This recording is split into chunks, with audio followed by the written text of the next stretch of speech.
So welcome. My name is Blair Boone-Migura. I am the founder and executive director of the Art Song Preservation Society of New York. I'm so happy to have you here with us today for our Summer of Song, a continuation of our Summer of Song Festival series, which is comprised of master classes with prominent guest artists, as well as some recital work which links up interested or rising and emerging artists in the area of song with prominent recitalists. This year it was Mark Markham, pianist, presenting some singers that he has with his Singing in Sicily program. So it was quite an event last week. I invite you to check that out online on our YouTube page. Also, I'd like to thank the talent that we have. It's without you, we're nothing. So we couldn't do this. Your interest in this material, in this repertoire, is what keeps us going. So, and your interest in working with and learning from specialists like the wonderful guest artist that we have today, Dr. Emery Stevens. So it's invaluable. So thank you to the to our talent, to the singers, to their pianists, those of whom who have them. It's not always easy collaborating with a pianist between piano and singer in the virtual setting. So we always are very appreciative when singers are able to obtain a pianist, as a few of you have done today. So thank you. And also thank you to the audience, your interest in checking this out virtually. As I was saying a bit earlier before we officially started, it's been a godsend to have this platform to present, but we are all eager to get back to our live events at the Manhattan School of Music. After this summer, we will transition back to our live events, but plan to keep a virtual component for those who are still interested in Zooming in and seeing what we do virtually. And then lastly, I just want to make sure that I thank our donors, both the individual donors, but as well, this festival, the Summer of Song Festival, is made possible in part with public funds from the Creative Engagement Grant, which is supported by the New York City Department of Cultural Affairs in partnership with the City Council and the State Council of New York, and has the support of the governor and the New York State Legislature. And it's administered by Lower Manhattan LMCC, Lower Manhattan Cultural Communities, which serves to connect artists and arts organizations with the public. So again, thank you to the donors and to their long support, which has been invaluable to us presenting these festivals each year.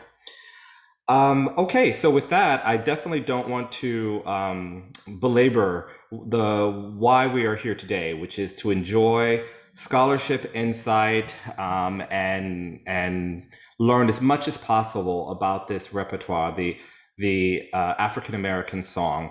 I was so delighted when Dr. Emery Stevens accepted an invitation to join our teaching guest artist and present a masterclass last spring, and it was so stellar and well met that I asked him if he could please find time in his schedule to come back this summer. We would love to have him back. He is a wonderful artist with a diverse repertoire of concert singing, art song, opera, spirituals, and he is a wonderful teacher, as is attested to by his very impressive and superb biography that you have there. So without further ado, I will turn the mic over to our teaching guest artist, and I'll just ask everyone else to please remain muted so that we have as clean an experience online as possible without echo. Thank you very much. Without further ado, Dr. Emery Stevens.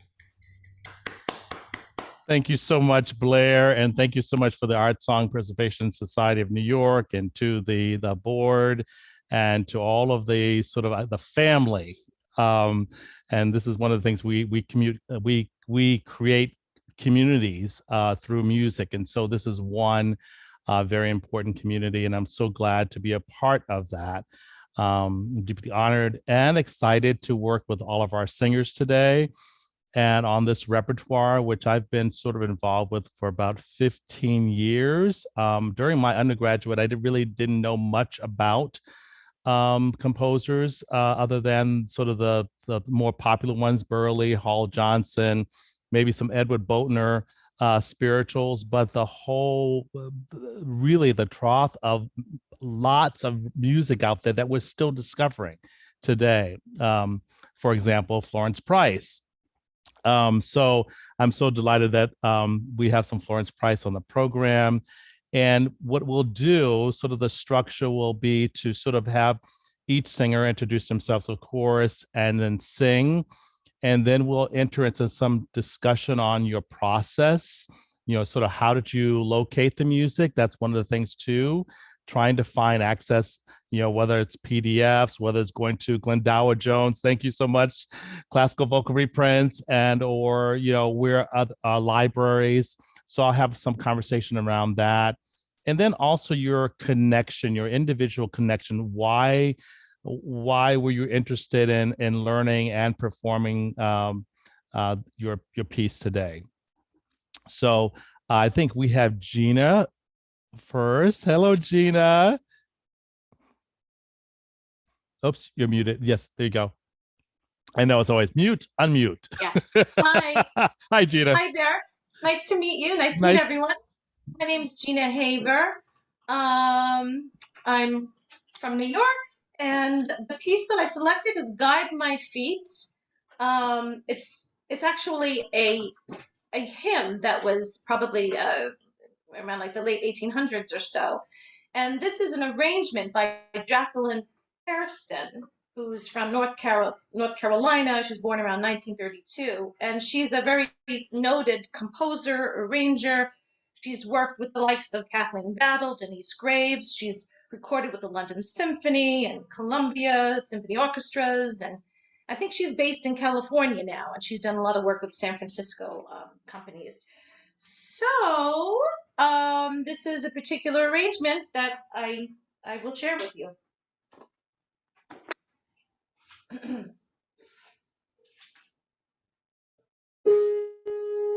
Guide my feet, Lord, while I run this race. Guide my feet, Lord, while I run this race. Guide my feet, Lord, while I run this race, for I don't want to run this race in vain.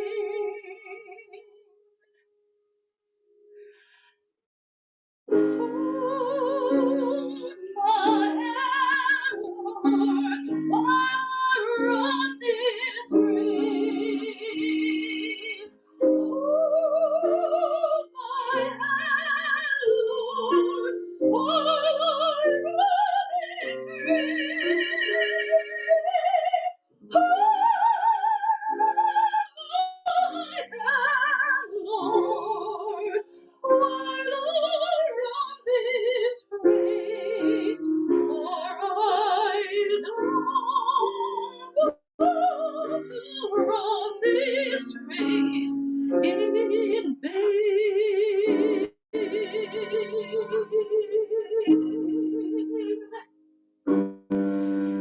Stand by me, Lord, while I run this race. Stand by me, Lord, while I run this race. Stand by me.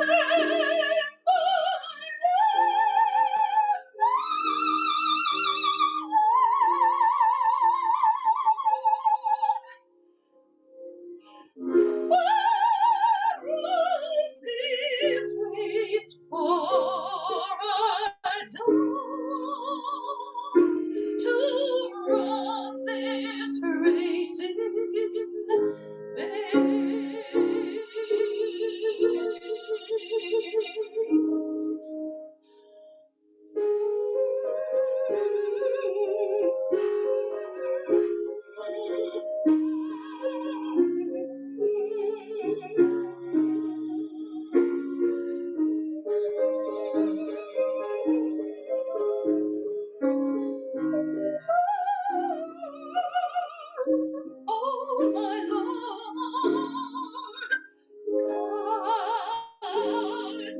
feet, Lord, while I run this race. For I don't to run this race.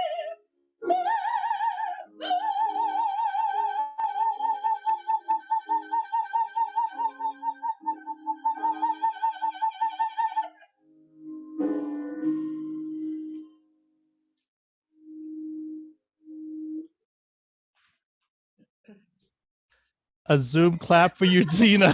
Oh, thank you, thank you. Yes, the hands. Yes, the hands, Yes. the souls that are meeting. That was beautiful.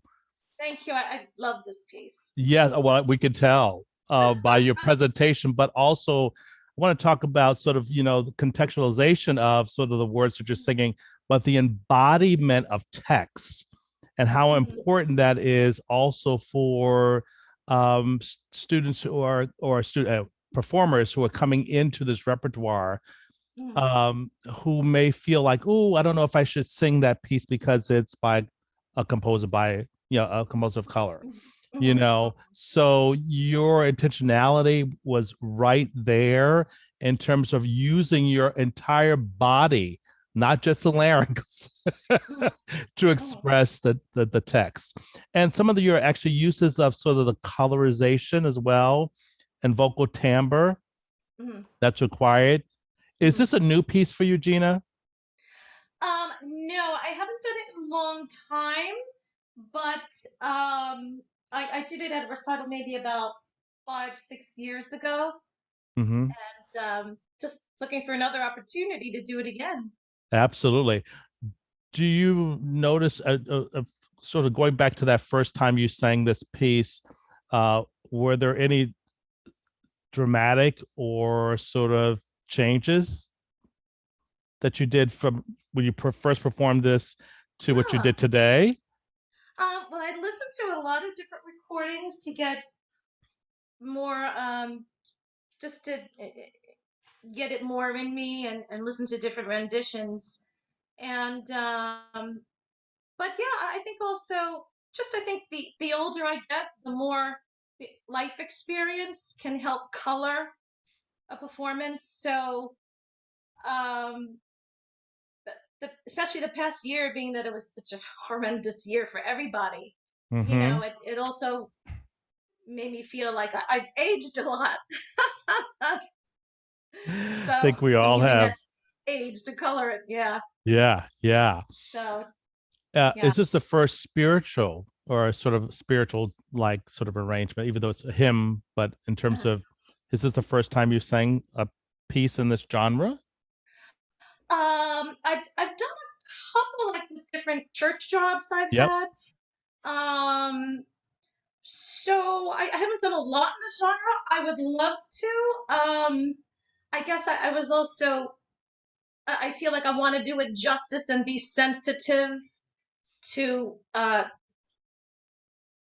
the composers, and I feel like I need to be very respectful and sensitive to the genre. So I probably stay away from it more than I'd like to, but I really think I have a good affinity for it because it's music really we can all relate to.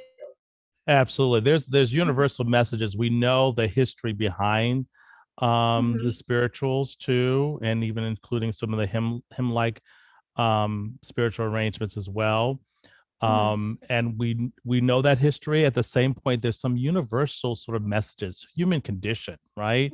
So I just want to kind of sort of move into that area too, in terms of intentionality of the piece. What are you envisioning these words to say That in your own language and in your own voice? that I'm going to go through some very difficult times, that I'm scared, and I want God to protect me as I go through this event or situation. So I want someone from above, God or a guardian angel, to be with me. Right. So Deal this with is more this. like, yeah. Sorry. Oh, as I deal with this difficult situation that I'm terrified of. Mm-hmm. So you see this as more of a plea, a crying out. Yes. Uh-huh. Yes. Oh, Yeah, yeah. that's what I meant. Yeah. We can bring a little bit more of that element in there. And I want to work a little bit on sort of the when you're sort of approaching the rhythmic stresses, I think to create a little bit more sort of definitive. Are you thinking 4/2? I know it's in. Are you? Because that's the God. And you have a track too, right? Yeah, And I'm like that's the coach. hardest thing. Don't worry. Yeah. Don't worry. Yeah, so I'm trying to make sure that I come in at the right time instead of it following me, I'm following it. Right. So could you speak the text? And I Sure, want you to sure. think about this. We're gonna lean into the downbeat. Mhm. Guide my feet while I run this race. So you really feel that inner pulse. Mhm. It's your inner heartbeat. Mhm. And you could do this. I had a wonderful conductor. This is our sort of inner. Yeah. Speak So it. yeah, speak it, Okay. and then just keep that really steady. I'm doing it in 2 because it feels more like sort of it's still 4/4 in terms of the meter, but Yeah. in terms of the Yeah. beat, yeah, it sets you up a little bit better. Okay. Guide my feet, Lord, Oh, wow. while I run this So race. keep that while I run On this race. this race, There you go. guide Go.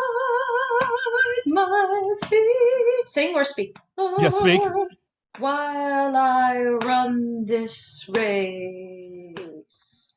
Guide my feet, Lord, while I run this race. For I don't want to run this race in vain. Right. So keeping those, even though you don't want to sort of you want to keep the quarter there.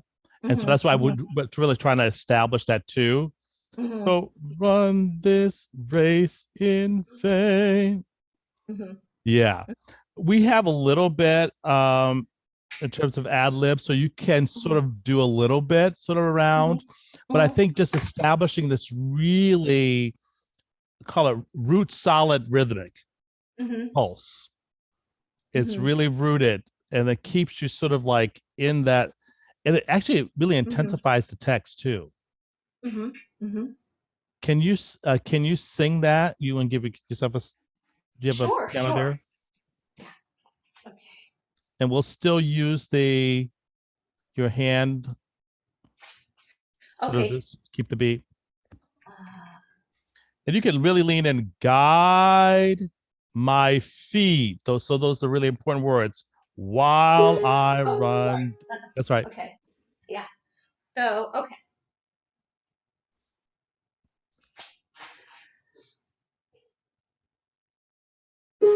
Guide my feet, Lord, while I run this race. Guide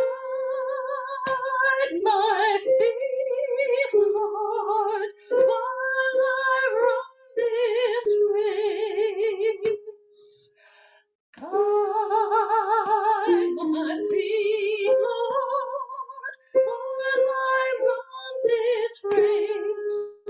For I don't want to run this race in vain. Continue. Great. No, we'll stop right there. But I want to have you do it again too. How did that feel? I know it probably feels a little bit. Again, you have the disadvantage. I know you're working with sort of a Yeah, I'm yeah. like waiting for the piano. I don't want Yep. to be off, but I that's distracting I just have to be metronomical. Exactly. Yeah. And of course, with a live pianist, it'd be a whole different story. Yeah. Did that feel freeing or more restrictive? Yeah, no, it definitely felt more intentional, like I'm walking, and as I'm Yes. walking, I want to be guided. Yeah, so Yes. it kind Yeah. of felt more intentional, I thought. Exactly. It Yeah, just provides like a it was little more. going somewhere. Mm-hmm. Mm-hmm. Mm-hmm. And as Mm-hmm. you're going through now, just looking through the score too. Now, the next part, when the piano enters, we're Mm-hmm. going to just think about this. We have this with conviction. So, Mm-hmm. how are we going to deliver the text with conviction here? So, when the piano enters, Mm-hmm. what's your motivation going to be there? Are we going to sort of That use more of the H there? Oh, okay. yeah, we can use more sort of The H. Okay. definition there, Okay. declamatory. Okay. And I would do it each time. Hold my hand, Lord. Okay. I'm just gonna rewind it just a smidge so that I get to that part. Sure. You wanna take it from the beginning into that? Yeah, Yeah, sure. let's do That'd that. be great. And you can open up the Lord, Lord, Lord, Lord, Lord, Lord. Lord. So yeah, Okay. it'll open up more.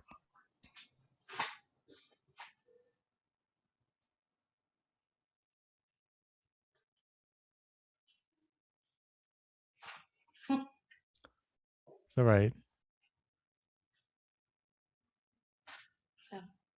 Okay. Unable to play during. Oh, someone's trying to call. It'll go Okay. up.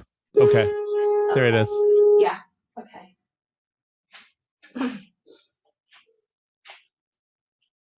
Guide my feet, Lord, while I run this race. Guide my feet, Lord, while I run this race. Guide my feet, Lord, while I run this race, for I don't want to run this race in vain. Hold my hand, Lord, while I run this race. Hold my hand, Lord, while I run this race. Hold my hand, Lord, while I run this race, for I don't want to run this race in vain. Now add back this. Stand by me, Lord, while I run this race. Stand by me, Lord, while I run this race. Stand by me, Lord.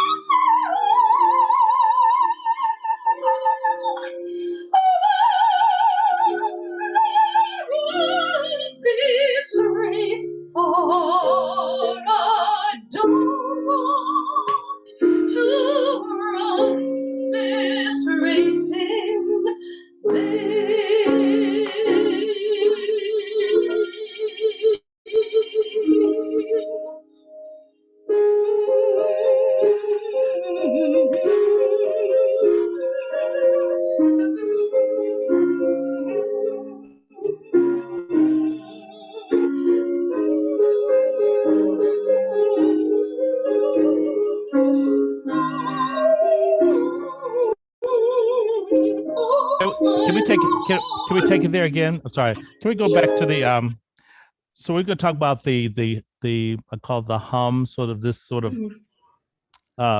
musical device, and how we can use that to sort of really sort of express the text. It's almost like we don't have text there; we just have the hum, right? Like a and moan. that yeah, absolutely. Can we feel more or hear more as well? Moan in that. Yes, So absolutely. I was a little too worried there. I'll be showing my face. Yes. As a singer, I understand. We're so concerned. Yeah, we are. We're making sure that we're doing it right and technical stuff. But we can actually, in this repertoire, because it is expressing sort of, conditions that were really horrific, and also experiences that were sort of hard, you can allow the voice without hurting yourself, of course, but to express more beyond just technical perfection.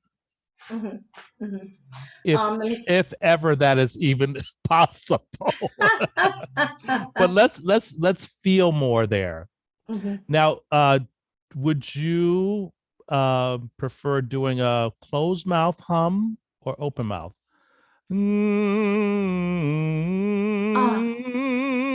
Oh, yeah. Can I do an open mouth? I think that would probably be better for me. Okay. Yeah, let's try it. Okay.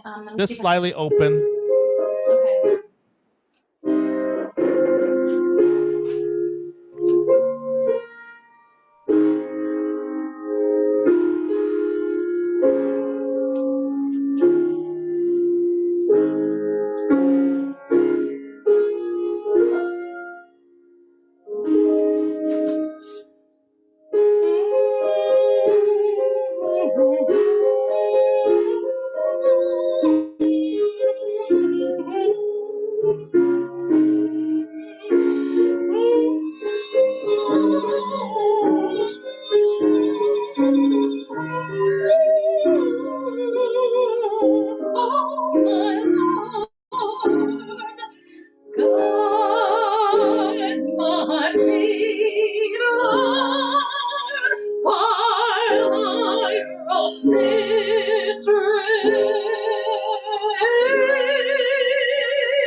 Wonderful. Oh my goodness, that top.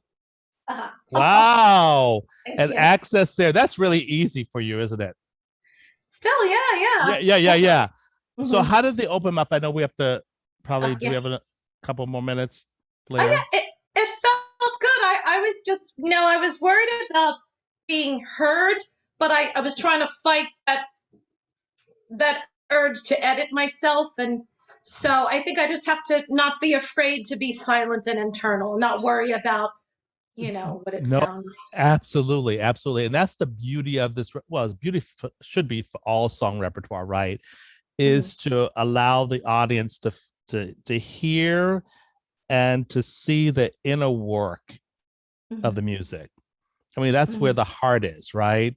I mean, we could sing it perfectly. We could have all the right diction and all the, we could have this phenomenal voice, but our mantra as singers is to really express and tell the story, no matter if it's your story or someone else's story. And you can sort of just allow that when you go into the hum. We have about 4 minutes. Can you do it from that hum spot? Can you just make it? And I wouldn't say this a lot of my students. Can you make it sloppy? Sure. Trying to go. Try not to marcate the notes. Just let it slide through the notes, the pitches. Do you want me to do it a cappella or with the music? Yeah. Oh, you can do it a cappella because you know it. Yeah. I don't want to take time with. Okay. No, thank you. So let it slide.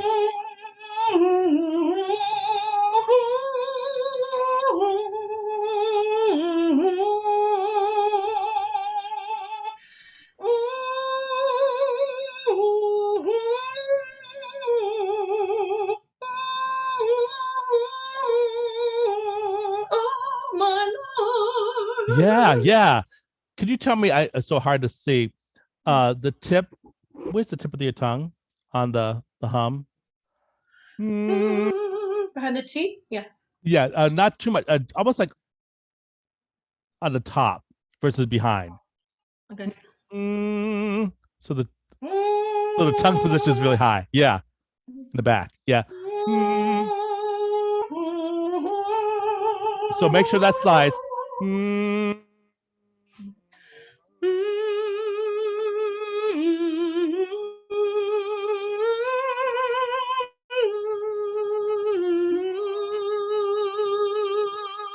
Good.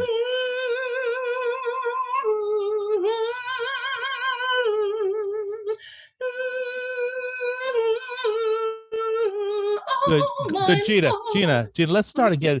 I want you to think about this again. The hum is really expressing a very personal. So let's move it back to like more of a mezzo piano, even a little less than that. Yeah. It is a mezzo piano.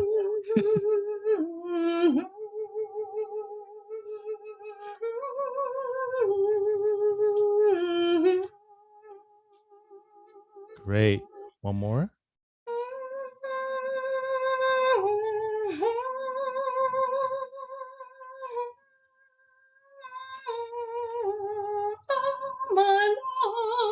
Yeah.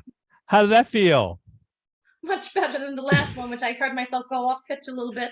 Yes. So it's the thing about which I love about this. You feel that front for the resonance. So let's go to the back space. You hear the difference?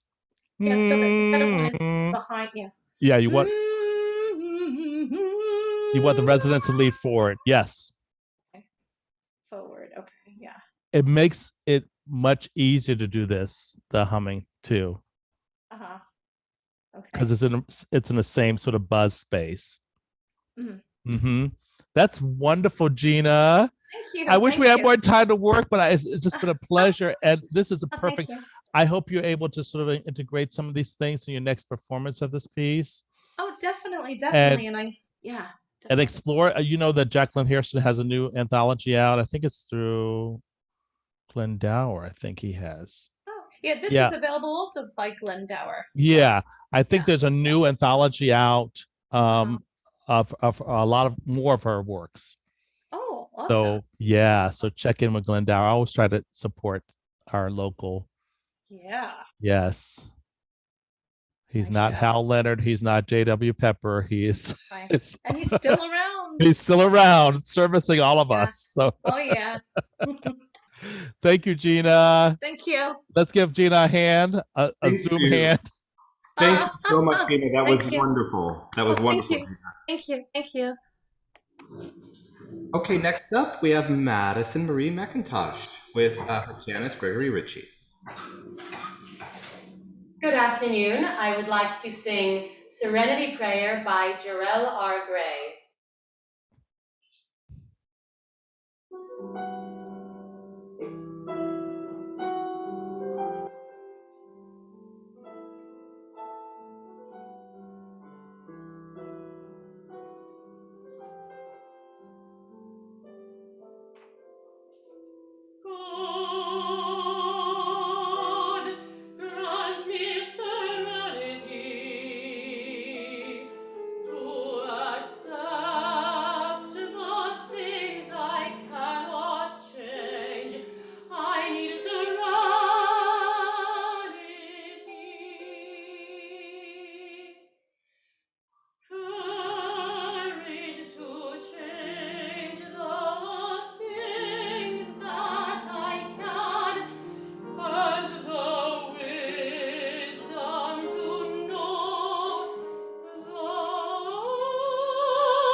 A Zoom clap, hands. Beautiful, Madison. And your pianist is, his name is again? Greg. Yes, Greg. fantastic. Thank you, Greg. That sounds so beautiful. Have you worked together a lot? Very often, yes. We can tell. We can tell. There's that sort of marriage between collaborative pianists and singers, where each knows exactly where, because you work together, you know how to support each other. How did you find this piece? Because Jerrell was actually a part of the George Shirley the competition, and he won a composition prize through that. And I'm involved with sort of adjudication there too. So how did you find his piece? I was involved in Christman Opera Company's initiative, Voices Raising Voices, designed to highlight the work of musicians who were people of color, women, and LGBTQIA+. And this was the first piece that I sang as a part of VRV. Wonderful, wonderful. So you've lived with this for a while? Since the last summer, I suppose. Last summer.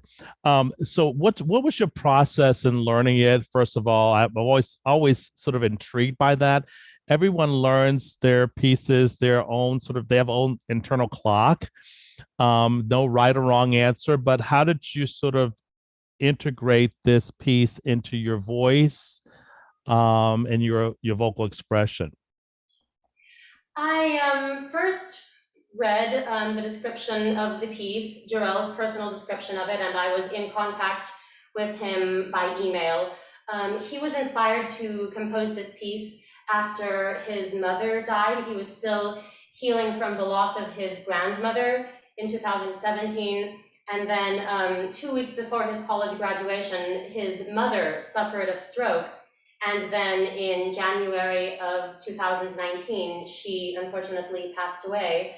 And Maestro Greg, Jerrell, was reciting this prayer, the Serenity prayer, every day in order to gain at least an ounce of peace. And he eventually started to hear music, which he then composed into this song. So I really thought of his story as I learned this piece and was singing it. And I really love this piece for my voice as well. Mm-hmm. It fits your voice like a glove. It's almost like he composed it for you. I hope you may be able to get, hopefully, ask him to write something for your cycle. Oh, I would be honored. I could never ask that sort of thing, but I would be honored by that. No. Has he heard your performance of this as well, right? You said? He heard the video that I did for Christman Opera Company. Unfortunately, it was before I had an external mic, when I was still, learning how to do things technically. I hope to have the opportunity to meet him in person. I'm a fan, so. Yes, no, it's so beautiful. Where do you feel like what's the challenges within this piece for you? What are some of the things in terms, this is more a technical thing or expressive thing? What's something that you want to do, since you've actually lived with this piece a little longer? What's something that you really want to sort of move past or, sort of refine? Well, I mean, definitely, I would love to hear whatever suggestions you'd like to offer, whatever comes to your mind. But in general, I want to make it as expressive as possible, because the prayer itself is so powerful and because it is so personal to the composer. And I want to do it and the composer and his story justice. Awesome. And I don't know if you had any personal things, but I do have a couple things we can work on together. When you're actually moving into your first utterance, I call it, right? God grant me serenity. What do you want the audience to experience there? So again, this is almost very much like Gina's song. Is it a plea? Is it a prayer? Is it a hope? It is a prayer and a plea for peace when one is greatly troubled. And of course, serenity prayer. So we know it's prayer-like. How are you going to sort of get us into? It's almost like when Greg is playing the piano introduction, I would like to feel a little bit like you are at the beginning, even though you don't sing at the beginning, you are already in the beginning of making this utterance. Yes. So, of course, we're looking at you through a screen. Can you, as Greg is playing, can you sort of be more present here? Yes. And you can change focal points if you need to, but just to bring us into the piece. Yes. Can we just try the introduction? Yes, and by the way, I've been trying to look at the camera, but when I look at you, I'll actually be looking down in this direction at the screen. Okay. Yeah, I mean, go. We can see you, so don't worry about the camera. Just allow your body to become active, even though you don't have to sing at the beginning, but you're starting to move into the expression of the piece. Yes.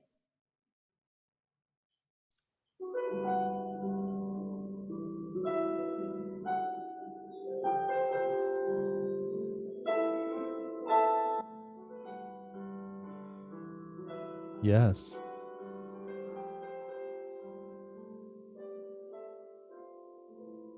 God, grant me serenity to accept the things I cannot change. I need serenity.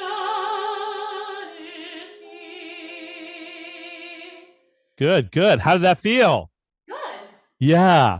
And you can have, again, you can sort of just take that time, even though you don't have to sing at the beginning, to sort of invest in what you're about to say. Yes. And you can actually elongate, if you can, at the beginning, since we do have a half note there at the beginning, right? Can you allow that to grow just a little bit, sort of crescendo a little bit? God, yeah, just so that we can sort of get that sort of underpinning there. And then if you and Greg could measure 8, if we can really take that ritardando and really milk it a little bit, so that when we come into the odd tempo at measure 9, there's some variance, some difference there. And which measures? Sorry. So this is yeah, you have your score there. Yes. So measure 8, we want to sort of move into more of a ritardando there, really milk that. But then when you sing Courage to Change, we want to move into the odd tempo. We just want to hear a little bit more definitive shift there. And then when we get to measure 11, I really would like to sort of just milk this a little bit, crescendo and molto ritardando. So we really, again, we want to sort of bring as much of I call the essence of the text, along with some of the devices that, some of the I would call the markings that the composer has put in there. We really want, I was listening to Thomas Grubb's class too, about making sure that as we're looking at music, we are registering all of the music, not just the text. Yes. But as the composer has put forth, our expressive markings, dynamics, really being sort of, I mean, almost like sort of very focused on what those elements will mean for our performances, and how important they are. Yes. So we want to really sort of give that. Can we do the beginning to measure 13 difference? Yes. And really we want to bring that sforzando out too. I think you could also do a little bit here, Madison, too. We could have just a little stronger consonant strength at the beginning. God. Yes. So we can register the word. Okay. Yes. Can we try it from the beginning to that spot?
Yeah, let's stop there.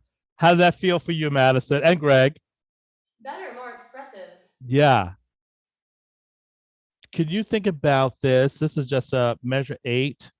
And you'll play around with this a little bit more.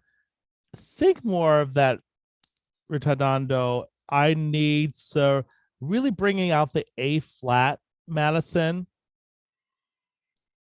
We want to hear that sort of that different tonal shift there too. I'm gonna have you probably do it again too. And difference. I need so red. Let's slow that triplet down a little bit more too. Yes. Okay. So sorry, which measure? Just because I'm The measure 8. It's after you say change. I need serenity with the A flat. Yes. Okay. Can we try it one more time? That was really great with the God. Did you have? Thank you. Yeah, that was beautiful. Now, when you go down to your lower pitches there, because you have a lovely, rich voice there, just keep it just a little bit more sort of, you know what I'm saying? Yes. Try not to go just down to pitch. Keep the resonance up there too. Yes. So from the beginning, let's do a measure before you come in.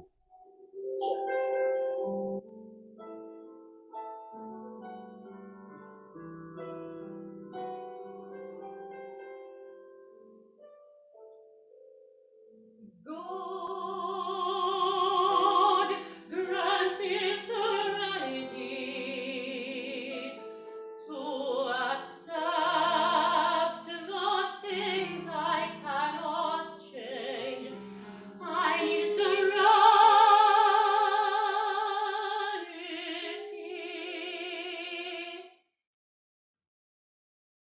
Good. Was that Yeah. maybe have been more prominent? Yes. It just gave a little bit more bloom because your low notes are beautiful, but we want to make sure that so they still read in the hall. You know what I mean? Yes, that felt better to me too. Did it? Yeah. What did you do? What adjustment did you make to make that happen? I just really brought out the A flat. Yes. Yep. Excellent. Also gave a possibility to do an even greater diminuendo. Yes. Awesome. Okay. So now can we take it now from courage to change the things that so now we're moving from after difference. I want to go from let's do living one day. This is on page 3.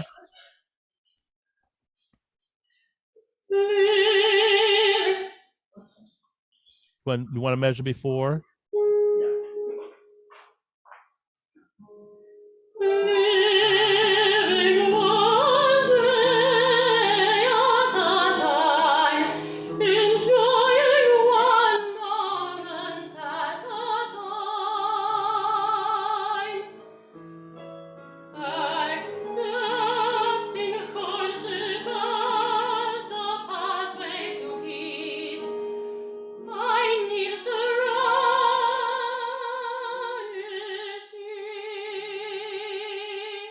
Good.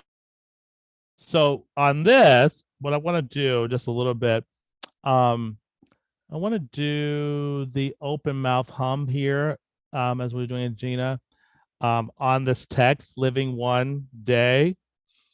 So I want to kind of get that sort of really wonderful squealo, because you have low notes. We know you have low notes. We want to feel just a little bit more upper resonance in them. Yes. So can we do this on NG, open mouth? And I want you to do this. I want you to do a massage as you're going through.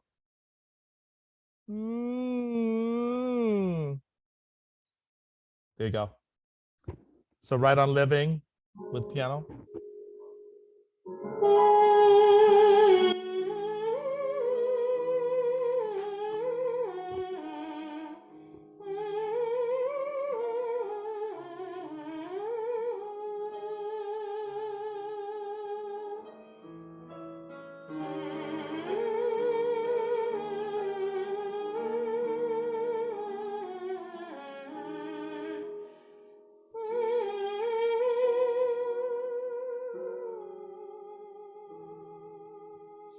Beautiful.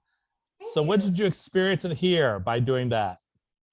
I mean, definitely the squillo, as you said, and it was also a very relaxing experience. Bingo. So you're not overtaxing while you're, if you had to do a whole recital, you want to sort of be able to sort of use the more efficient vocal production going through. And even on measure 21, when you have to do that D sharp accept, if you could think about that rather than sort of dipping down to that pitch, accept. So it's right there. Accept. Can we do this? I want to do this before we have. Can we do two? Wait a minute. Let's do 4 measures. So we're going to start. Get my living one day at a time. So that's going to be on your NG. And then you're going to sing with words, enjoying one moment at a time. Just do that for me.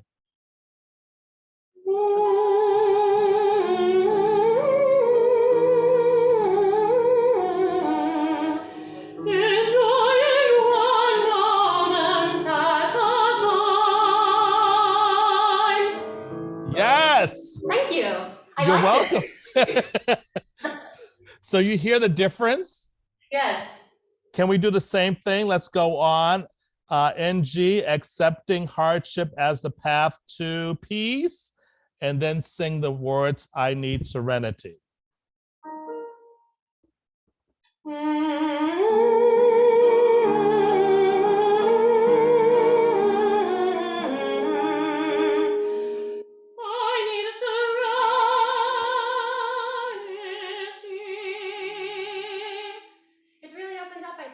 Yes. And you feel probably like you're not working at all. You're just using the resonance of that vowel, right? Very easy. Yeah. You have a beautiful voice, a very, in terms of timbre, but as a lower voice person, I understand this, but sometimes we sort of orbit and think low, and we need to think still depth with height, yes. Always. Yeah. Can we go on now? I want to talk about if we have enough. How many minutes do I have here? Let's see. Do I have 5 minutes? Did you? Yeah, I'm sorry. I put it in the Dropbox at 5 minutes, but that was probably 4 minutes ago. Oh no. Okay. 1 minute. One minute. Okay. All right. Can we do the ending part here? I think this is really great. Just the last page. I need serenity. This is on measure 42. Yes. And we'll do it all on text, but can you just start with your first pitch on NG? Now sing right there. I need. I need serenity.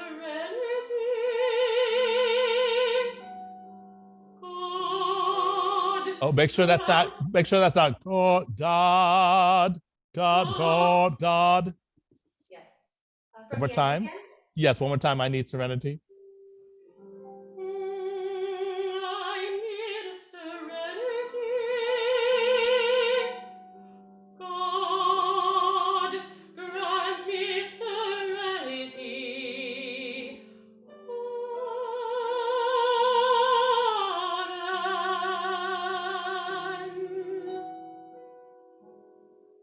Wonderful, Madison.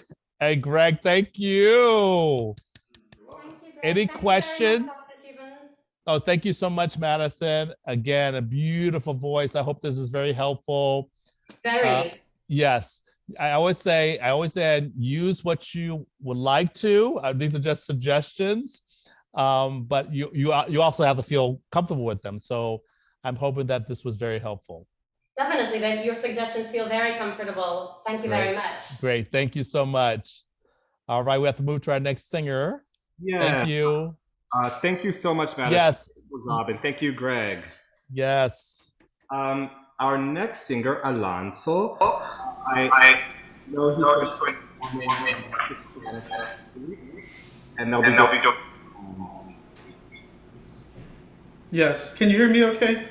We can. Okay, wonderful. And you see Felix's head. Okay, awesome. So yeah, I'm Alonso, and that's Felix, and we will be singing Dream and Man by Robert Owens from his Desire song cycle.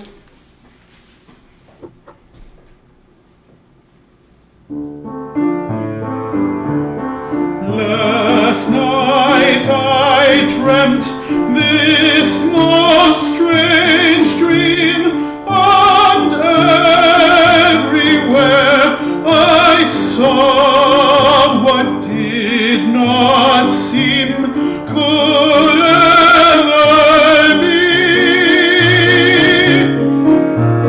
You were not there with me.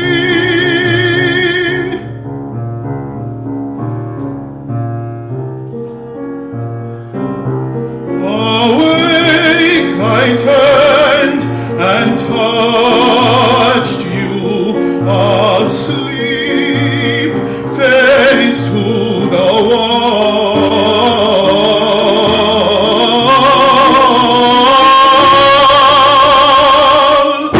I said how dreams can lie,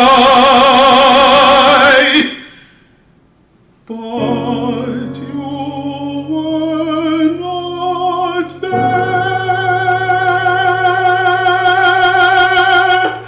at all.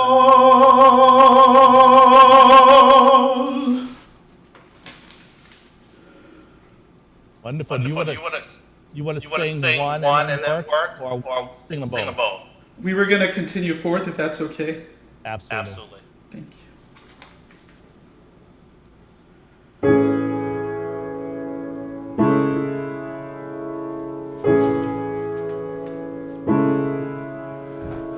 I was a boy then. I did not understand. I thought that friendship lay in the grip of hand to hand.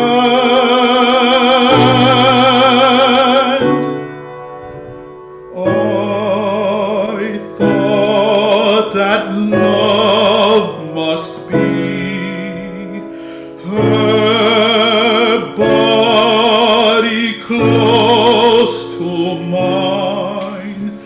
I thought that drunkenness was real in wine.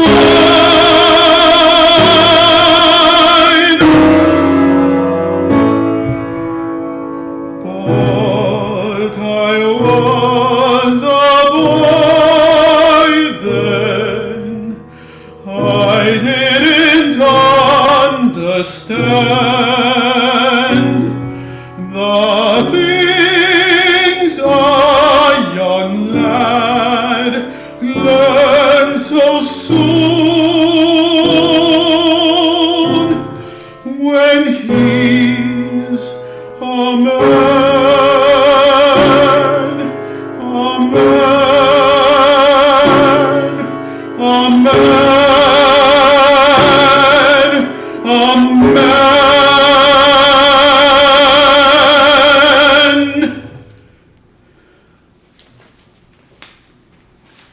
Wow. I have echo. I'm not sure. Oh no! Let me. Yeah, just a little bit. There we go. It's a very live room. Yeah. Okay. Echo cancellation. I hope that's better. Yes. Hallelujah. Yes. Whoops. That's okay. I mean, it was still we still heard a wonderful performance. Oh my goodness, it's great to hear you sing again, Alonso. Thank you. Yeah, it's just, I mean, again, first of all, your approach to your top, impeccable diction and declamatory stresses. I mean, this is just, these are great. How did you find these pieces? You know, were they assigned to you or? I worked with And, Robert Owens before he passed. He came to University of Michigan, and just amazing composer and pianist. I love him so much. I have done "Bright Be the Place of Thy Soul" from the four songs, with the British, yeah, and that's how I discovered him initially. And because I was listening to Daryl Taylor sing all of these songs, so amazing. He's so amazing, and so I decided to look for everything I could find on Glendara Jones's website, and luckily these are all digital downloads. So I just did a lot of listening to see what I connected with musically, and then I looked at the words again, and I was trying to find a lot of these. They're short, but they pack a powerful punch. They do. So I was that was a part of my challenge, is trying to find something long enough that I could really work on. So then I decided to just combine two from this cycle, and so then what I basically did was I learned the music, phrase by phrase with the rhythm and on law first, and then I really focused on the words. And towards the end, I started delving into Langston Hughes' history and Robert Owens. They were almost contemporaries. I think I actually got lucky, and I found a dissertation by Jamie Reimer in the University of Nebraska. Yeah, she just was at a conference. We did Singing Down the Barriers, so our first inaugural conference at the University of Michigan, and she was one of the participants, and just a phenomenal person. So please share more.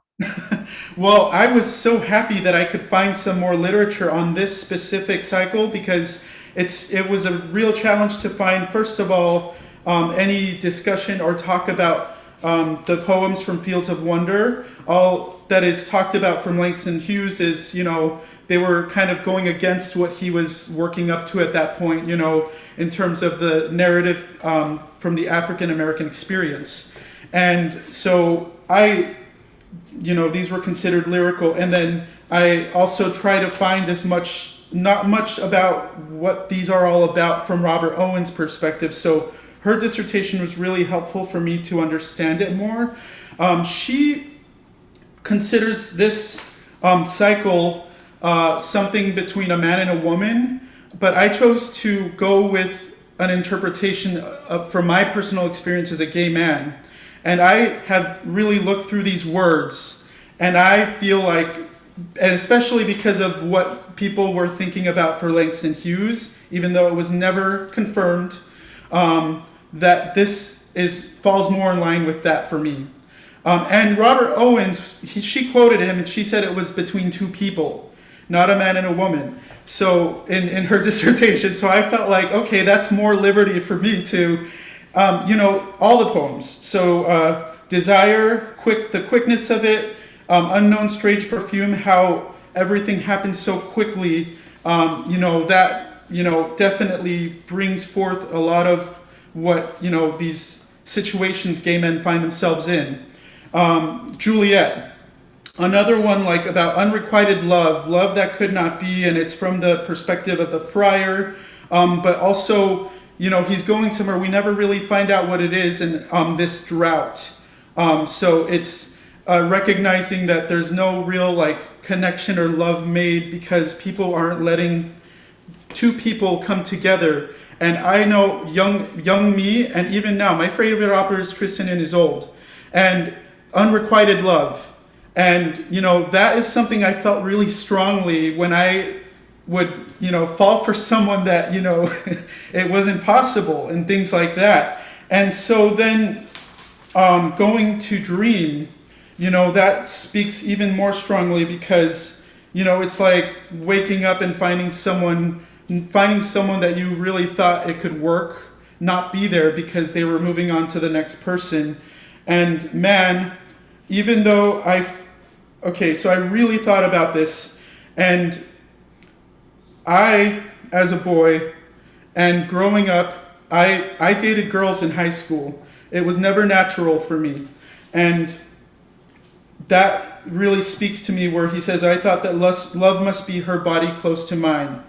So then when we get to all of these experiences, drunkenness, all of these things that really lead someone to discover themselves, when we get to a man, when he's a man, it could also mean like when he has finally become a man, but I also see it as when the other person that you want to be intimate with and share your life with is a man. So that is where I'm coming from with this. And thank you first of all for sort of looking at the intersectionality of the composer, of the sort of poet as well, and definitely all of the things that you sort of discovered and also sort of unpacked in terms of the text are really key. And we do know Langston Hughes, there were, this was a different time where sexuality was much more in the closet too. So, and people were sort of experiencing, and with Leonard Bernstein as well, right?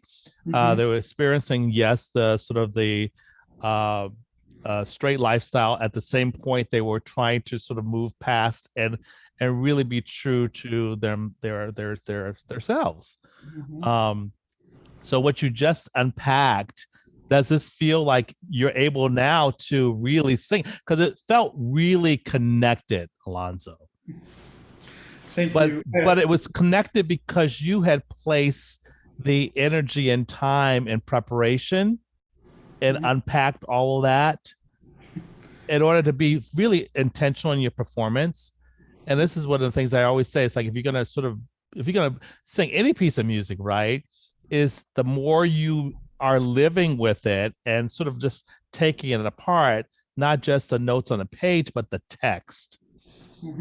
So that speaks really well. What's one of the challenges in terms of, by the way, Felix, thank you so much for providing such wonderful, yes. Oh, thanks. Wonderful grounding. Have you both worked together before? I'm sure you have. Yes, we have. Sadly, not recently, but this is the first time in a while, and thank you. He's provided accompaniments for me too, so... yes. I love it. I'm hoping that we can all again, come back into, so all of us being in the same room experiencing this. But we're thankful for Zoom for what it provides. So in your first, The Dream, actually, I was going to ask Felix too, as you're playing, since I always like to talk about the collaborative experience on your end as well. What are some of the things that sort of helping you, informing you, playing the piece for Alonso and supporting sort of the textual delivery? Which song? I'm sorry, Dream. We'll start with the first one. Sorry. I almost think of this as like the 6/8 kind of like gives me a Barcarolle feel. Like it's got that kind of almost Dorian modal kind of quality. So I'm very much leaning into that. And then because I think and then when he like switches it then to like B flat minor. So I'm thinking about like that color, and then the end is like the surprise. And then it kind of ends with a recit. So yes. I have like, those are my reference points. Right. Yeah. And how does that feel for, thank you, Felix. How does that feel for you, Alonso? What does that set you up to do vocally? We'll sing a little bit because this is so short. We can sing it again. Okay, yeah. I want you to sort of play around with that, sort of the devices, the sort of rhythmic devices. And Owens does this a lot. I mean, of course, I'm sure he's studied the greats, right? He was a great as well, but yeah. Schubert and Schumann. Yeah, and he lived in Germany, so. Absolutely. And Brahms, all of the leader. And so using that device, can you just play that for us, Felix, just the beginning of the Dream?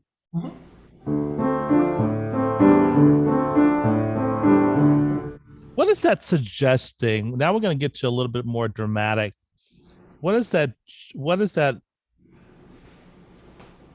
motive suggesting? Because you're about to sing Last Night I Dreamt. Are you restless at this point? Yeah. There's an anxiety there for sure. There's an obsession. and anxiety. There's something doesn't feel right, you know. And it's going through over and over what just happened, you know. Yes. So I want to use that device dramatically too throughout. And then on the third page, when you say awake, I turned.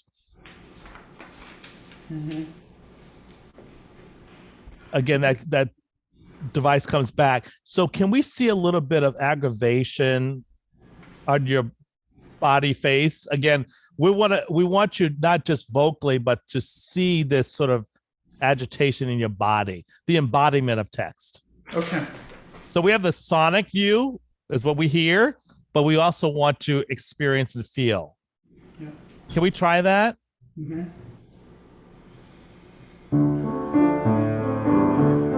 Last night I dreamt this most strange dream, and everywhere I saw what did not seem could ever be. You were not there with me.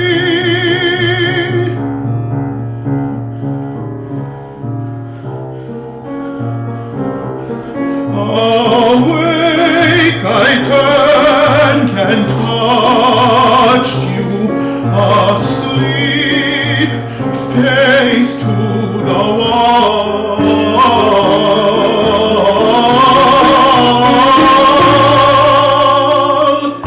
I said how dreams can lie, but you were not there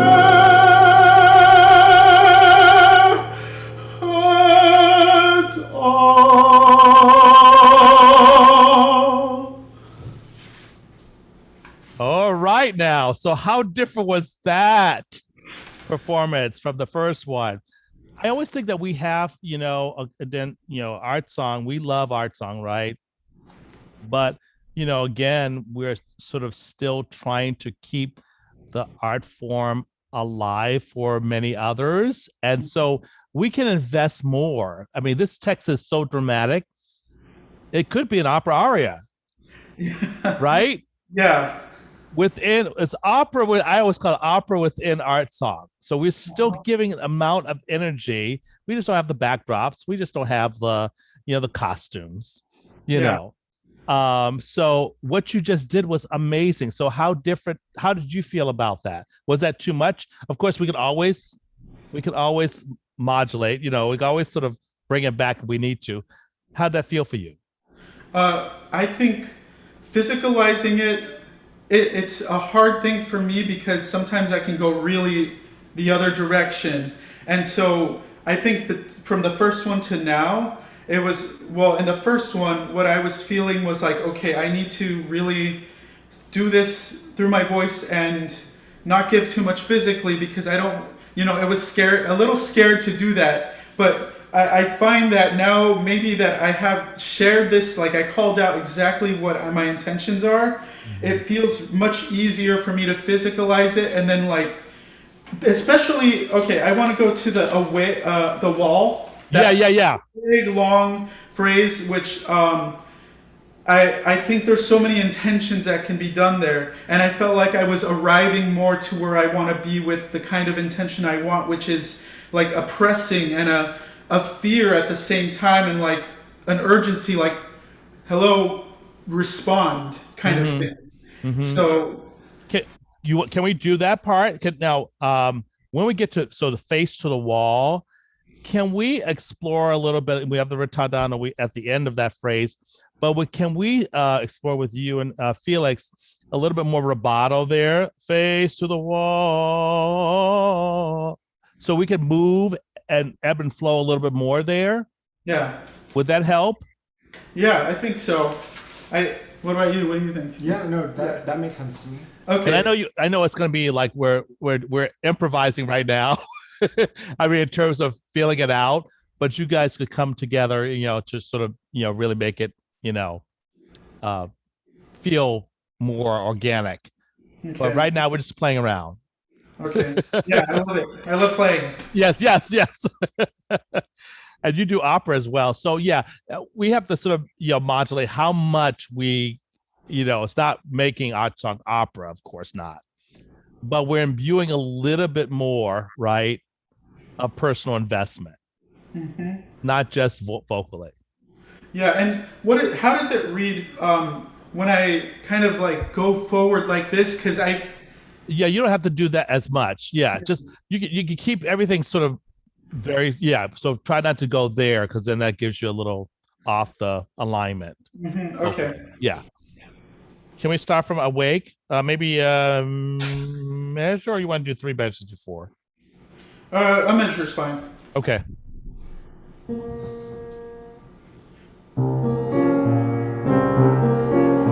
Awake, I turned and touched you, asleep, face to the wall.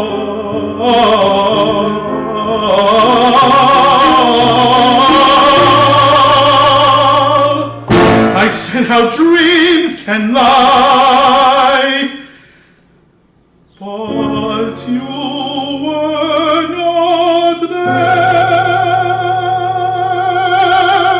at all.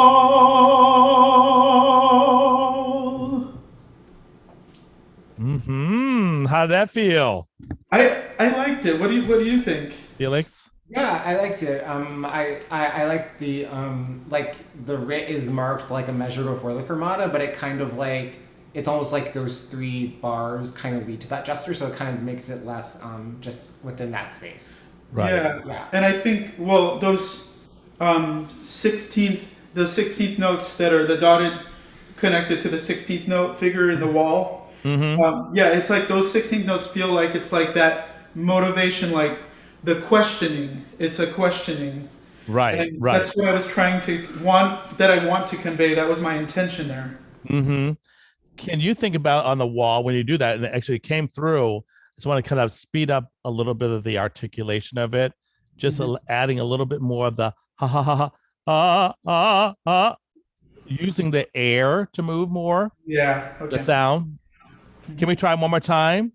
And actually, really, you could go to a little bit more, Alonso, on the crescendo. Awake. That's not the right pitch, but. Yeah. I gotcha. Okay. Awake,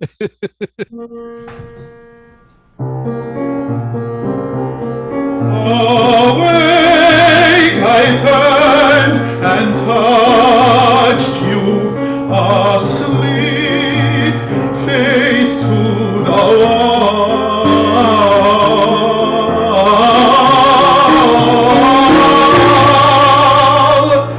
I said how dreams can lie, but you were not there at all.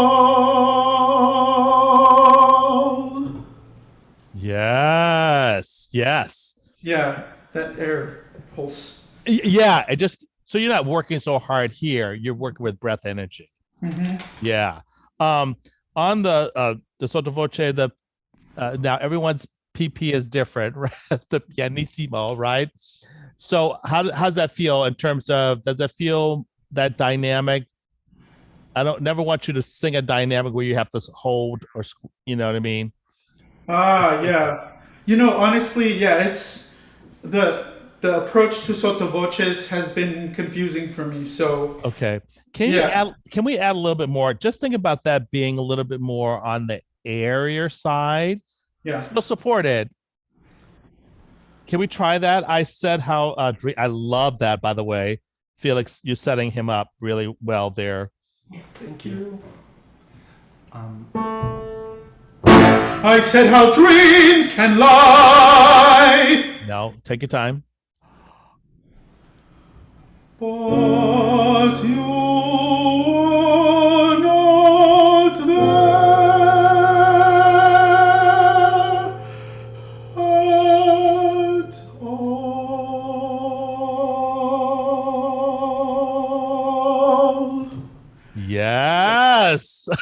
Much better. Yes.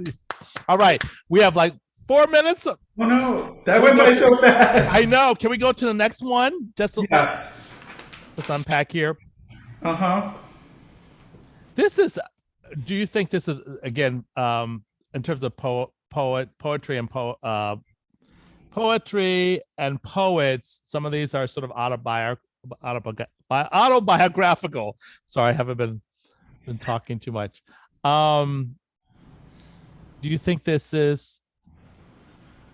Oh yeah. Totally. Yeah.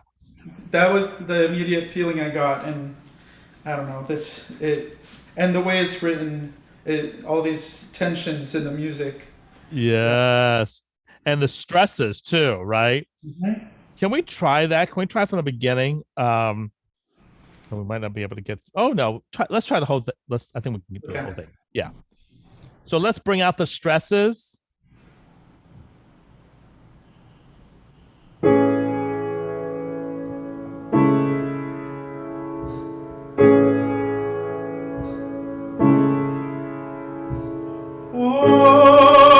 Was a boy then. Stress. I did not understand.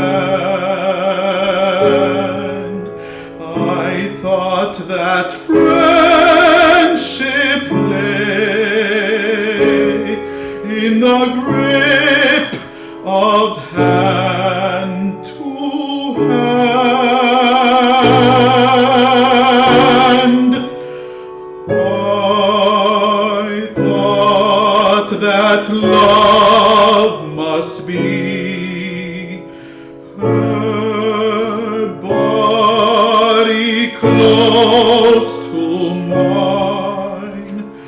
I thought that drunkenness was real in wine.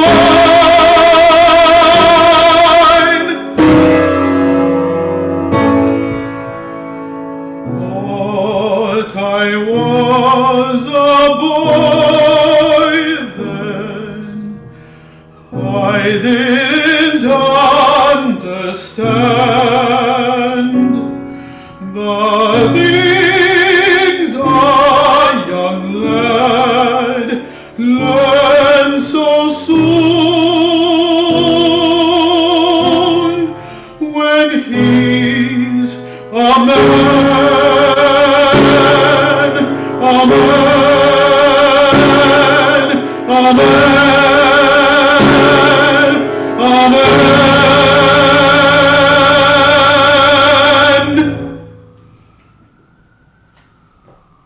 Wow. That's some great writing right there. I know. I love this song so much. You can do so much with it. Absolutely. And you're already doing so much with it. Just another suggestion, and we'll have to stop, but on the top, the last page, on the top, I thought that drunken. Let's actually milk that D sharp to D. And then the drunken, the B to B flat. Mm-hmm. Can you just do that much, just as two measures? Just take your time and really milk that half step. I thought that drunkenness was real in wine. Yeah. How did that feel? Good. I think when you say milk, I immediately went to maybe try to apply a little more straight tone. Yes, we could do a little straight tone, or I'll call it just like sort of just allowing the voice to sort of just shape a little bit. I thought that drunkenness, just a little bit of sort of you know what I mean? Yes, and then it stays flexible. I exactly. Yeah. And you do a little straight tone, but then you sort of add a little bit of vibration there, and you can bring it out. These are great. I hope you're performing these sometime soon. I know that we're putting it out there, and an opportunity will come up. Just like Yeah. Winds Cry, something will come up. Something will And come I up. And I know that Darryl Taylor for the African American Art Song Alliance, they usually have a conference every 5 years, I believe. And they're postponing from February 2022 to October, just because of we're in still post COVID or through COVID. I would say we're post COVID yet, but we're moving through COVID. And so they just wanted to move it out past a little bit further out. But you should contact Darryl Taylor because they have a number of performers that they have, and also, musicologists and scholars and stuff like that. But it's out in University of California, Irvine. And he'll have the dates. I have the dates somewhere, so I can share them with Blair. That's awesome. I will definitely reach out to him. Yes, and then you'll be able to even work with him as well because he's recorded a lot. That would be a dream. Yeah. Yes. All right, Alonso and Felix, thank you so much. Thank you. Yeah. Thank you. Thanks, Yay. Felix and Alonso. Alonso, that was terrific. Absolutely terrific. So thank you. Thank you. Let's see. So our final singer of the day, Stephanie Peak. Stephanie, welcome. And Stephanie's pianist is Freda Herrell. Thank you so much. Yes, I'm Stephanie Peak, and my accompanist, Miss Freda Herrell, will be performing Hold Fast to Dreams by Florence Price.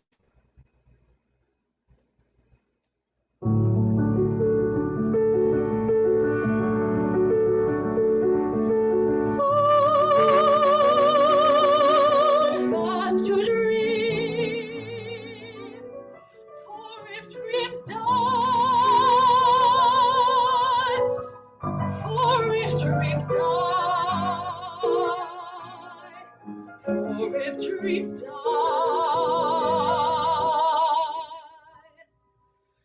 Life is a broken winged bird that cannot fly.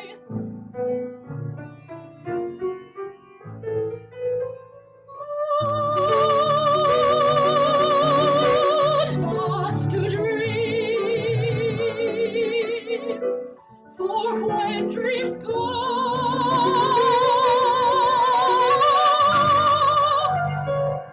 for when dreams go, life is a winged bird is a barren field, frozen.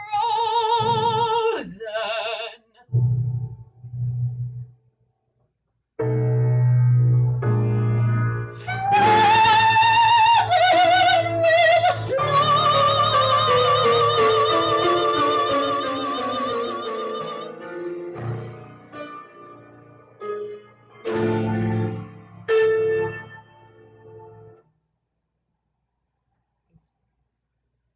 Wonderful, Stephanie. It's Freda, right? Or are you a pianist? Yes, that's correct. Okay, I just want to make sure. Yes. Wonderful. Okay, so Thank you. tell me, beautiful voice, beautiful timbre of the voice, very expressive singing. You have worked together before as well? This is our second time collaborating together. Okay, then. Wonderful. Well, hopefully more time to collaborate too in the future That's too. right. But such a wonderful piece. Tell me about how did you find Hold Fast to Dreams, and a little bit about your process and what attracted you to this piece, which is just outstanding. Absolutely. Yeah. Yes. I was first introduced to Florence Price when I was invited to sing at a recital specifically showcasing African American composers. And I was asked to perform My Soul's Been Anchored in the Lord. And so I instantly fell in love with her writing and just the settings. And so I just finished up my master's recital, and So I performed 5 pieces of Florence Price's works, and this is just one of those that I've just really connected with. I love the setting.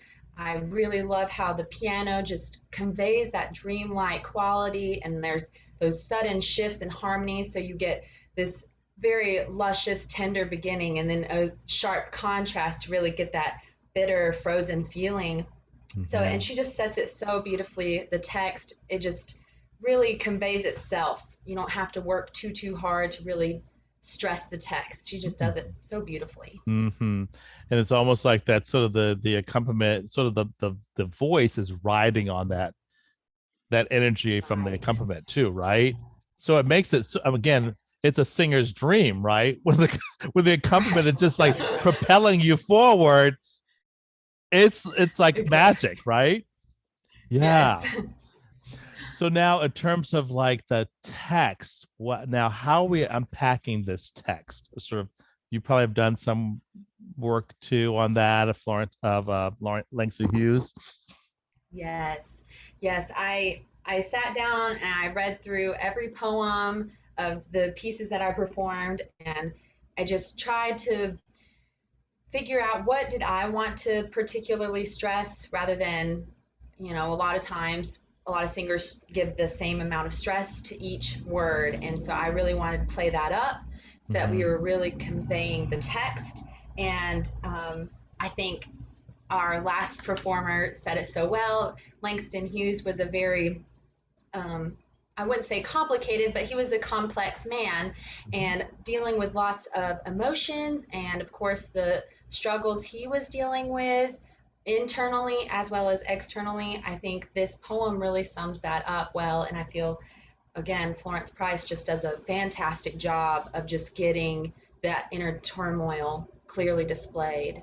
Then you could tell sort of the beauty.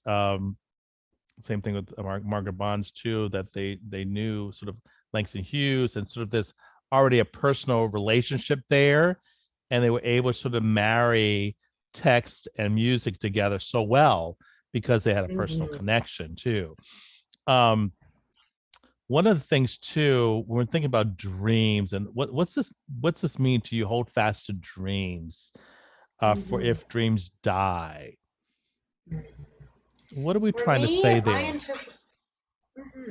My interpretation is, I imagine myself saying this to my younger self, and just telling myself not to give up on dreams, don't pursue, or never stop pursuing your dreams.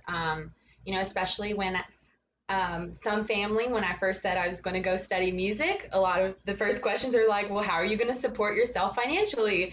And so it's always been a struggle, but I just have chased after this dream, and I can't imagine my life without music in it. I think my life would have been quite bitter, like she conveys at the end of this piece, if I had listened to what other people were trying to tell me to do. And so, again, I feel this as an encouragement. Yes. And then that split, as if I didn't pursue that dream, how would my life look like now? Right. And going back to the kind of cultural context of when this was written by Langston too, what was going on in the country, right? Race relations in terms of sort of equality, the war and conflict. I mean, there's all sorts of things were going on. So there is this sort of, like you said, the encouragement to go forth, to be true to yourself, to move forward. Because if you don't, then dreams will die. Yeah. So it's really passionate. How are you thinking about the beginning, opening up Hold Fast to Dreams what are you thinking technically, to create that?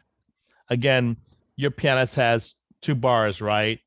So that you can sort of just ride on that energy that Freda's setting up for you.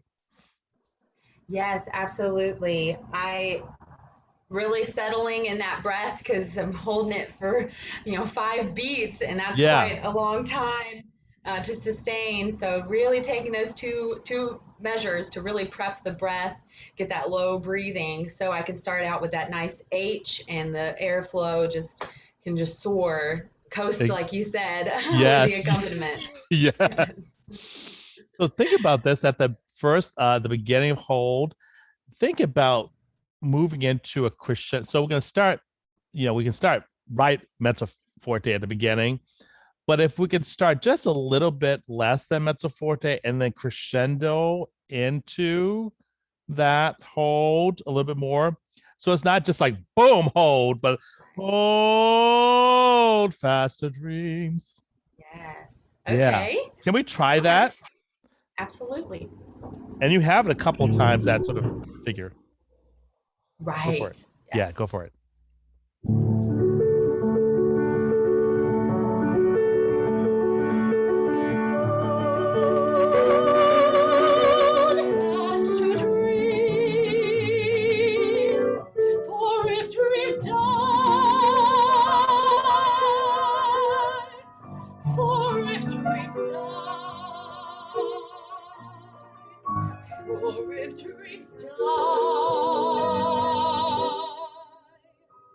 Yeah, yeah. Okay. Yeah, that's good. That's good. Yes. Yeah. How did that feel, first of all? It changed? I liked that a lot. Yeah. It gave me a lot more room to grow. Right. And it really brings that text out. Hold. It just, rather than all of a sudden went mezzo forte on the first beat, Right. Yes. Gives you some place to go. I was going to ask you about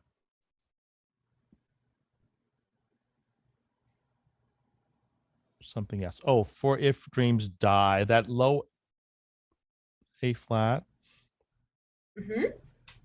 How do you want to present that? So we know it's a low note. Think about that as an anchor. So we're just gonna we're anchoring. We're not set. It's just anchor, but it's almost like a propeller. For if dreams, rather, for if dreams die. So think about it being more of a propeller to for if dreams die. So it's not too laden at the beginning. Okay. All right. And then let's do that much again. Okay, from the beginning? Yes, please. Okay.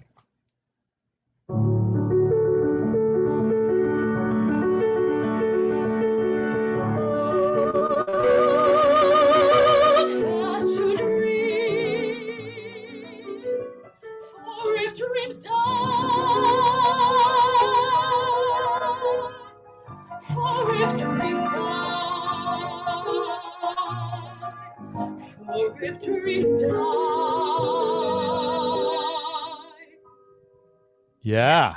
Yeah. For if dreams. Yeah. Like because we don't have to go for if dreams. For if dreams. Go for if. Yeah. Yeah. Yes, I like that. Yeah. Because that does it make it easier to sing?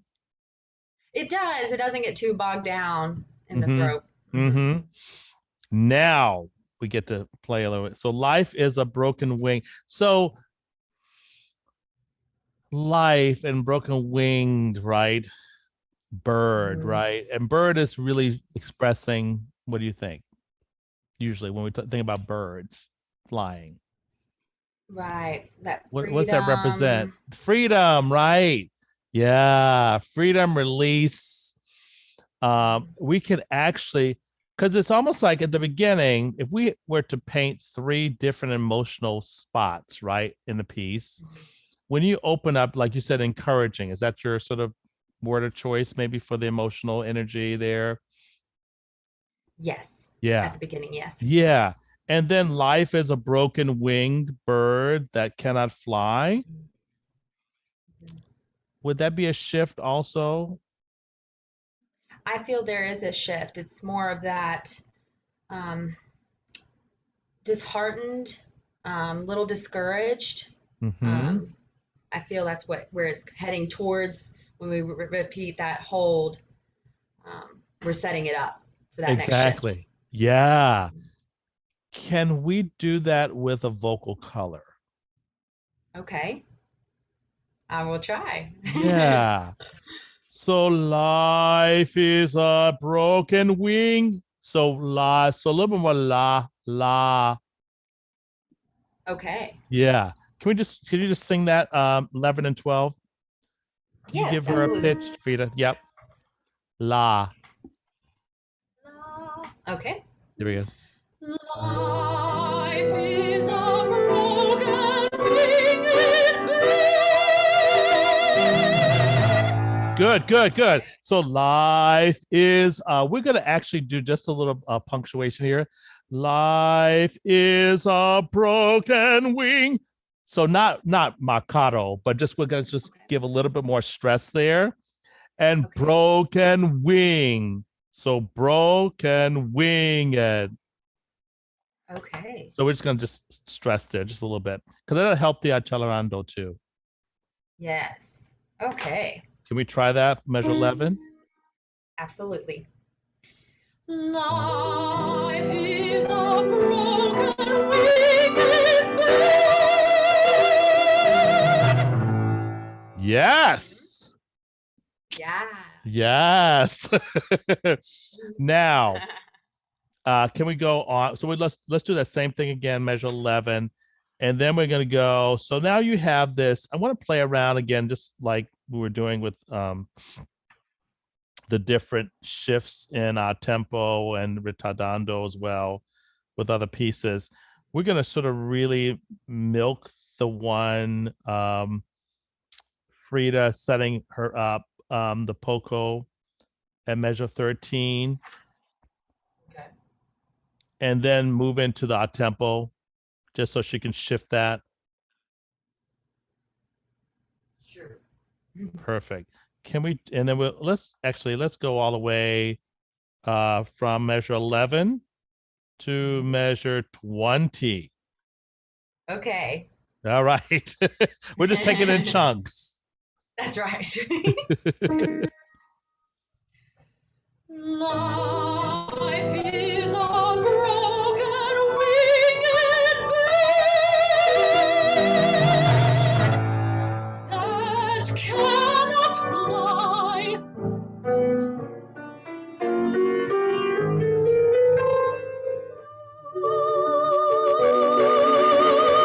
Fast to dreams, for when dreams go.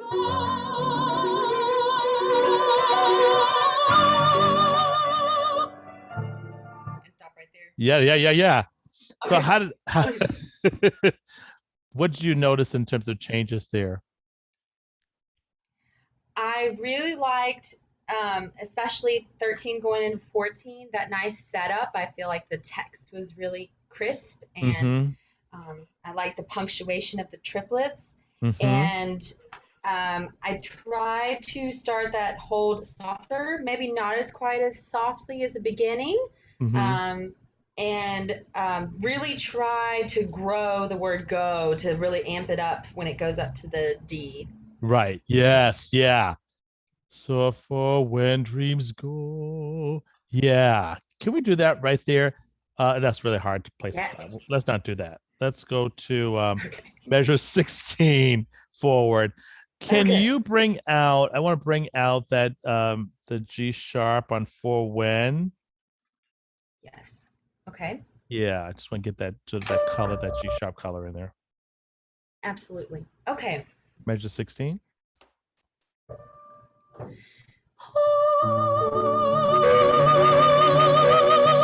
Fast to dreams, for when dreams go.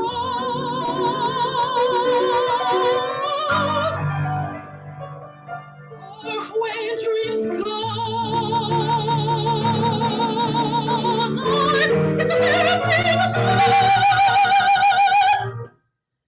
Is a barren field frozen.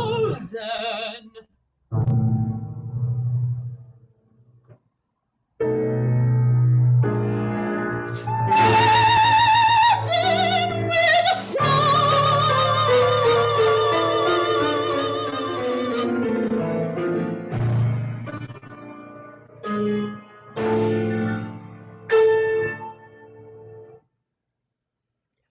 Wonderful. Brilliant. Sound Thank great, you. Freda, too. It's like wonderful pianist. Oh my goodness. Yes. Yes. Do you feel on the life, because that was really I like that what you just did. Thank you. Stephanie, I think that sort of now we're sort of like playing around and getting the right colors and nuances actually throughout. On the 20, on measure 22, Yes. how can we make that a little bit more easier for you? What do we need to possibly think about or do there? Or both? Right. Yes. I know some of it is just thinking of that ha, just keeping that open throat and Yep. not let it get too spread and tight. Right. So I think that's the main thing, and getting to life. That's where we're going. We're not trying to get bogged down on everything leading up to that. Exactly. So maybe if even starting the life almost in the speech position, I mean, you know what I mean? La, try not to over sing there. Okay. Yeah. Save it for when you really have to go to that G. Right. For sure. Yes.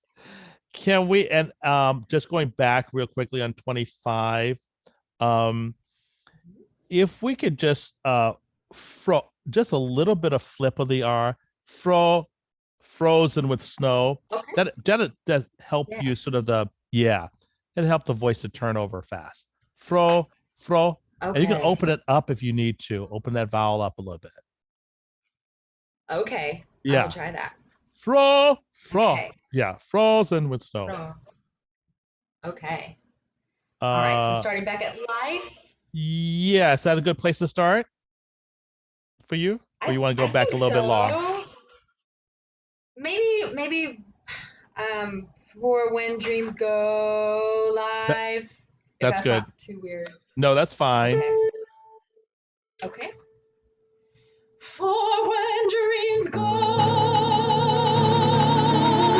live in the is a barren field frozen.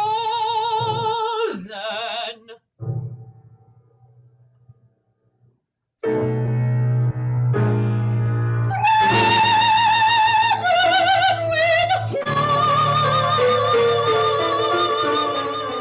the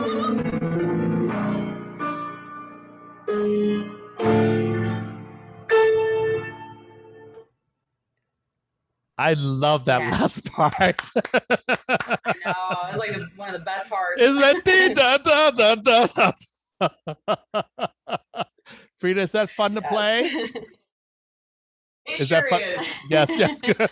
Yes. Yes. How did that feel this time, Stephanie? I like that. It was much easier to get to live, building it like that. I'll play around that the flipped R. I think I'd try to roll it a little bit, so that felt kind of funny for me. Yeah, you don't have. Yeah, that sounded a little bit like. Sorry, that sounded a little sort of too pretentious. But a nice flip versus right. But fro, yeah. Fro. Yeah, fro. There you go. Can we go back? I know we have to stop, but we're going to do the last part. Measure 16 through the end. Yes. And really sort of, again, you can really grow that. Okay. Okay. You sound great. Thank you.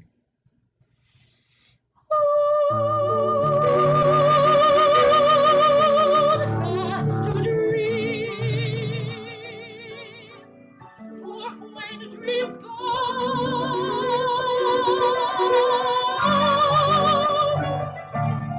for when dreams go,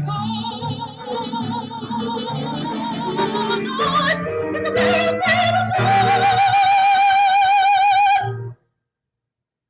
is a barren field frozen.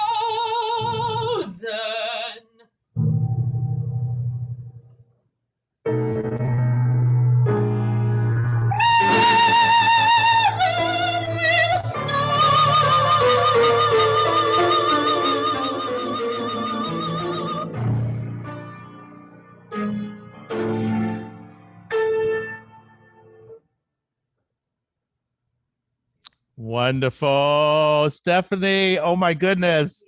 That was, I mean, I'm telling you, that's such fine work. And I hope that you get a chance to perform this. Yes, in a recital. Yes. Yes. Yes, I did perform it on my Already. recital, but I'd love to bring it back. Yes. Yeah, and do a nice little set of Florence Right. Price. Yeah. Do you know about the 44 art songs and spirituals, the collection? Yes. You got it. Yay! Oh yes. Awesome, Very familiar. awesome. Beautiful work, everybody. So yeah, on the just one thing, life is a try not to do too much. Life is a barren. Add more weight there. For rest of life Okay. is a barren. So keep life is more sort of speech tone, and then sing more through barren field life. Gotcha. Okay. Yeah. Thank you so much. You're welcome. Thank you, Stephanie and Freda. Thank you so much, pleasure. Freda and Stephanie. It was fantastic, both of you. And I have to say, well, first of all, thank you so very much. It was a wonderful masterclass. Dr. Emery Stevens, everyone, he is truly a master in this field. So thank you for returning. And I have to say, these singers, I was truly impressed. Each four brought different repertoire, which was unique, and they all had wonderful expression. It was great to see you work with them today and go even deeper into the repertoire. Absolutely, my pleasure. And I just sort of encourage you to keep expanding, growing, allowing audiences to hear more of this music, so that it can be really sort of fully integrated into the canon. So along with your French chanson, your German lieder, your American group, that will include sort of underrepresented composers. So, and encourage your friends and family, you know, in terms of like coming to hear such great poetry, you know, and music, and just so, I mean, anyway, I can go on and on, but I'm thankful for each of you being here and giving of yourself.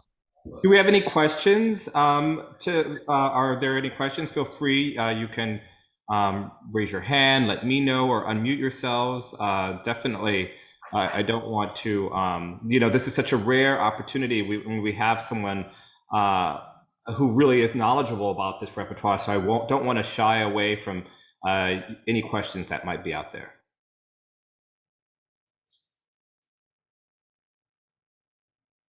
Stephanie?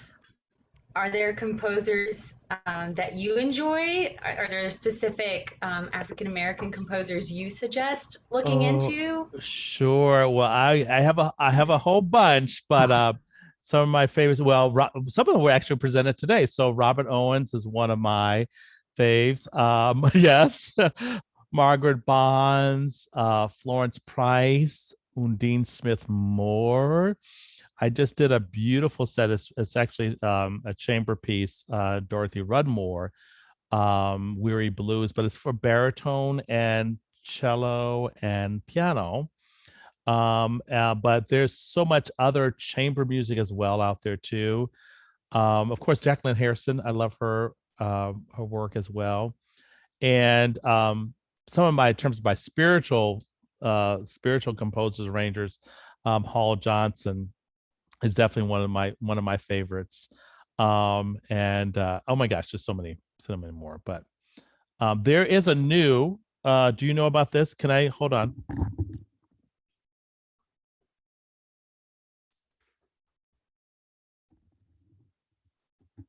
There is a new anthology of African and African diaspora songs. And this is from Glendower. Oops, I don't know. Oops, that's not. But like I said, can you see it? No, it's not. Oh, you know, it's coming up through the. There it is. Yeah, there we go. It was just released through Glendower Jones, and it has also African diaspora pieces as well. French Creole is in here as well, and so it's just a wonderful addition, and it was really designed for um for well for teaching within, sort of undergraduate, graduate. But anyway, anyone can sing these pieces. It's just that some of the ones in the anthology, I don't know if you know the one that the Black anthology, the 50, compiled by Willis Patterson. His intent was for that to be more for professional singers. And this one you could use in terms of a university, undergraduate, graduate school program. I have my, yeah. So I can send that text to you too, Blair. That's a great question, Stephanie. Yes, thank you. Thank you. Yes, please do. I'll make sure to also include that in any follow-up material. Okay. Any more questions? I also have, can I just plug something I'm working with 2 undergraduate students on? I did a survey back in 2005. This was really around knowledge and attitudes around spiritual specifically, but composers of color and works by them. And long and short, a lot of my colleagues didn't feel comfortable performing. I was the only Black in this seminar class, and they didn't feel comfortable performing any of these works. So I did a survey back in 2005, and I'm doing another one with mentoring 2 undergraduate students. So Blair, could I send that link? It's a short Google form survey basically about access to the repertoire. Absolutely. Yeah, and sort of what your takeaways by doing the repertoire. And there's also a $25 gift certificate, like random selection of up to 4 participants. So kind of incentive wonderful. there. Please, I invite you, please, I encourage you rather to fill that, to complete that. Okay. Yes, absolutely. I'll share that with them. Any more questions? Yeah, I know. I did want to just take a moment to applaud the singers today who aren't of African American heritage, or at least may not seemingly present that, because you never know, right? But it's what's important, at least for me to kind of emphasize or reiterate, is when I'm working with singers in French diction or the French repertoire or the German song at the university where I teach, they understand immediately going into that they need some coaching and that they need some work. It's not presumed. And it's the same with this. This repertoire is there for all. It doesn't matter it doesn't matter, irrespective of skin color or your background. It's you can glean something, and particularly the repertoire is so rich and beautiful. So don't shy away from it. So I applaud the singers who readily stepped up to the plate and said, this music speaks to me and I can do this. Because a lot of people, I can't tell you how my heart breaks when I ask a singer, would you be interested in singing? Do you have any rep, or would you like to prepare something? And they say, I don't really know anything in that repertoire, or I don't feel comfortable. That's what gets me. I don't feel comfortable. And I think, well, how comfortable were you to venture off into French song or German song when you don't speak those languages, or have never even visited those countries in many cases? So bravi to all the singers. Absolutely. Here. I mean, that's one of the beauties of this, is that we are opening up dialogue also around race. And so a lot of this music is sort of, and texts are relevant, right? You know what I mean? So we're able to sort of bring our new interpretations of it. I always call about integrating the performances so that we actually have a lot more people singing this repertoire as well from different identities. Excellent. Well, and speaking of our future masterclasses coming up, in August, we have 3 remaining events for the season. And then our Summer of Song Festival will conclude. But those events are a masterclass on August 7th in French, German, and Italian song with Maestro Thomas Morocco, an extraordinary pianist, collaborative pianist who's on faculty at the Manhattan School of Music. Then on Sunday, August 15th, we have a stellar performer, tenor and great teacher, pedagogue of so many singers on Broadway and opera houses internationally, and that's Neil Semer. He will teach a class in the Great American Songbook.